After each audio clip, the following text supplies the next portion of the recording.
a todos, hoy les traigo un vídeo en el que explicaré la historia de Five Nights at Freddy's. Todos conocerán la historia de Five Nights at Freddy's, que comenzó en un lugar llamado Fredbear's Family Diner y que luego ocurrió el primer asesinato que cometió el hombre morado, matando el primer niño, el cual su espíritu se fue hacia la marioneta, la cual salvó a 5 niños que también asesinó el hombre morado, poniendo sus espíritus en los cuerpos de Freddy, Bonnie, Chica, Foxy y Golden Freddy. Cuando las personas empezaron a criticar de que a los animatrónicos les salían sangre, cerraron la pizzería. Días después, una compañía llamada Fazbear Entertainment, compraron a los animatrónicos y la pizzería. El dueño les advirtió de que los animatrónicos tenían un comportamiento extraño en la noche, pero ellos no le oyeron. Fazbear Entertainment querían perfeccionar a los animatrónicos, intentándoles ponerles un sistema para reconocer cualquier asesino o maleante, como un reconocimiento facial. Intentaron ponérselo a Bonnie pero no lo lograron, es por eso que él no tiene cara en el segundo juego. No le gustaron la apariencia de los animatrónicos, por lo que gastaron una fortuna para reconstruir y hacer más espaciosa la pizzería, y las versiones toys de los animatrónicos con reconocimiento facial. La marioneta se escabulló hasta allí, los demás pensaron que también podría mejorar la pizzería. Los animatrónicos antiguos se usaran como piezas de repuesto. Y ahora, los dejo con Springtrap que les hablará de las llamadas, de Five Nights at Freddy's 2. Hola, bueno, yo les hablaré de las llamadas de Five Nights at Freddy's 2, pero primero escuchémoslas para que después, entender de lo que hablaremos.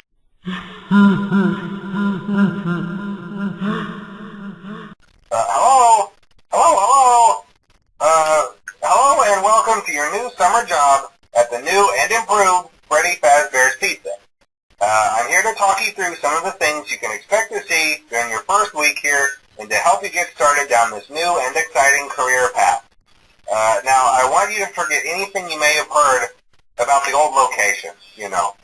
Some people still have a somewhat negative impression of the company. That old restaurant was kind of left to rot for quite a while, but I want to reassure you, Fazbear Entertainment is committed to family fun and above all, safety. They've spent a small fortune on these new animatronics. Facial recognition, advanced mobility, they even let them walk around during the day. Isn't that neat? But most importantly, they're all tied into some kind of criminal database so they can detect a predator a mile away. Heck, we should be paying them to guard you. Now that being said, no new system is without its kinks. You're only the second guard to work at that location. The first guy finished his week but complained about conditions. We switched him over to the day shift. So, hey, lucky you, right? Mainly he expressed concern that certain characters seemed to move around at night and even attempted to get into his office. Now, from what we know, that should be impossible. That restaurant should be the safest place on Earth. So while our engineers don't really have an explanation for this, the working theory is that the robots were never given a proper night mode. So when it gets quiet, they think they're in the wrong room. So then they go try to find where the people are, and in this case, that's your office. So our temporary solution is this. There's a music box over by the prize counter, and it's rigged to be wound up remotely. So just every once in a while, switch over to the prize counter video feed and wind it up for a few seconds. It doesn't seem to affect all of the animatronics, but it does affect one of them. And as for the rest of them, we have an even easier solution. You see, there may be a minor glitch in the system, something about robots seeing you as an endoskeleton without a costume on and wanting to stuff you into a suit. So hey, we've given you an empty Freddy Fazbear head. Problem solved. You can put it on any time and leave it on for as long as you want. Eventually anything that wandered in will wander back out. Something else worth mentioning is kind of the quirky modern design of the building. You may have noticed there are no doors for you to close. But hey, you have lights, and even though your flashlight can run out of power, the building cannot. So don't worry about the place going dark. Well, I think that's it. You should be golden. Check the lights, put on the Freddy head if you need to. Keep the music box wound up. Piece of cake. Have a good night, and I'll talk to you tomorrow.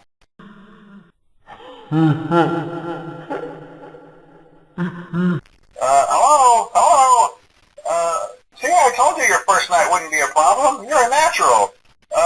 By now I'm sure notice the older models sitting in the back room. Those are from the previous location, and we just use them for parts now. The idea at first was to repair them. They even started retrofitting them with some of the newer technology, but they were just so ugly, you know, and the smell. So the company decided to just go in a whole new direction and make them super kid-friendly. Those older ones shouldn't be able to walk around, but if they do, the whole Freddy head trick should work on them too, so whatever. I loved those old characters. Did you ever see Foxy the Pirate? Oh wait, Foxy. Oh yeah, Foxy. Hey listen, that one was always a bit twitchy. I'm not sure if the Freddy head trick will work on Foxy. If for some reason he activates during the night, and you see him standing at the far end of the hall, just flash your light at him from time to time. Those older models would always get disoriented with bright light. It would cause a system restart or something. Come to think of it, you might want to try that on any room where something undesirable might be. It might hold him in place for a few seconds.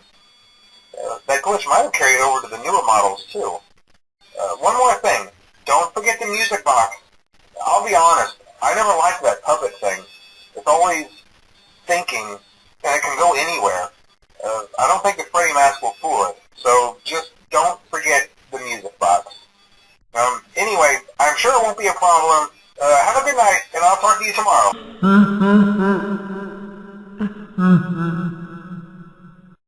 Hello? See, I told you wouldn't have any problems. Did, Foxy ever appear in the hallway? Probably not. I was just curious. Like I said, he was always my favorite. They tried to remake Foxy, you know? They thought the first one was too scary, so they redesigned him to be more kid-friendly and put him in Kids Cove. To keep the toddlers entertained, you know. But kids these days just can't keep their hands to themselves. The staff literally had to put Foxy back together at the end of every shift.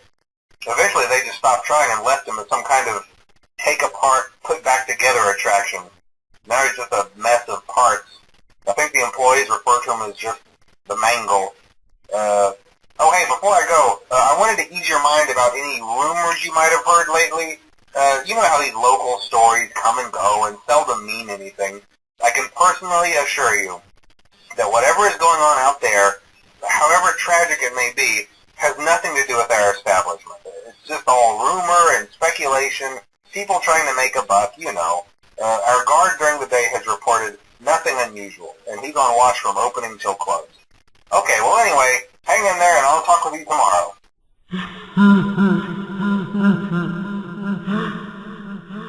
Oh, hello! Hey there, Night 4. I told you to get the hang of it.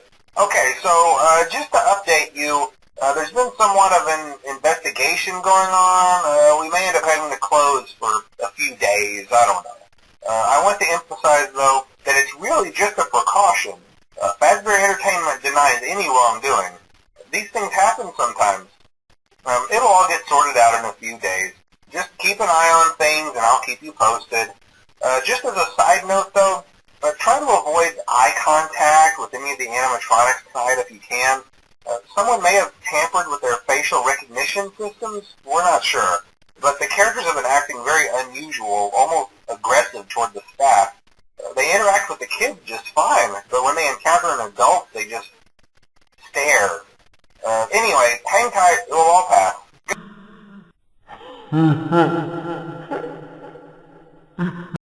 Oh, hey, good job, Night 5. Hey, keep a close eye on things tonight, okay? From what I understand, the building is on lockdown. No one is allowed in or out, you know, especially concerning any previous employees. When we get it all sorted out, we may move you to the day shift. A position just became available. We don't have a replacement for your shift yet, but we're working on it.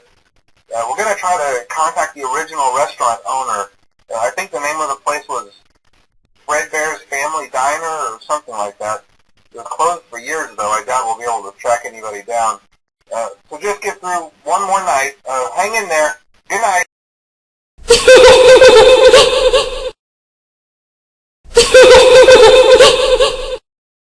Hello?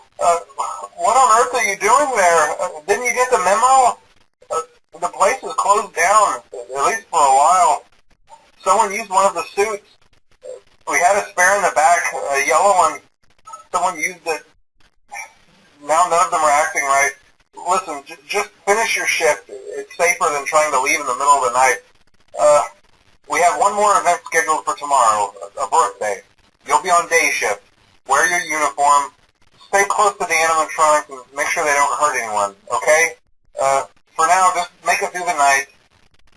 When the place eventually opens again, I'll probably take the night shift myself.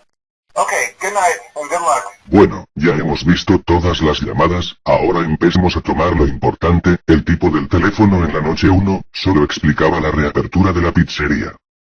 En la noche 2, hablaba de que Foxy era su animatrónico favorito, sospechoso, ya que en el minijuego de Foxy, aparecía yo mirándolo, cuando era el hombre morado XD. Un dato también curioso, es que mencione a la marioneta, de que piensa y se mueve no como un animatrónico sino como un espíritu. Esta es otra de las teorías de que el tipo del teléfono, pueda ser yo, o sea el hombre morado. Después de todo yo fui el que mató al primer niño, quien es la marioneta XD. En la noche 3 hablaba de que a Foxy le construyeron su forma toy, pero la convirtieron en una atracción para los niños ya que ellos la desarmaban y armaba a cada rato, de ahí su nombre, Mangle.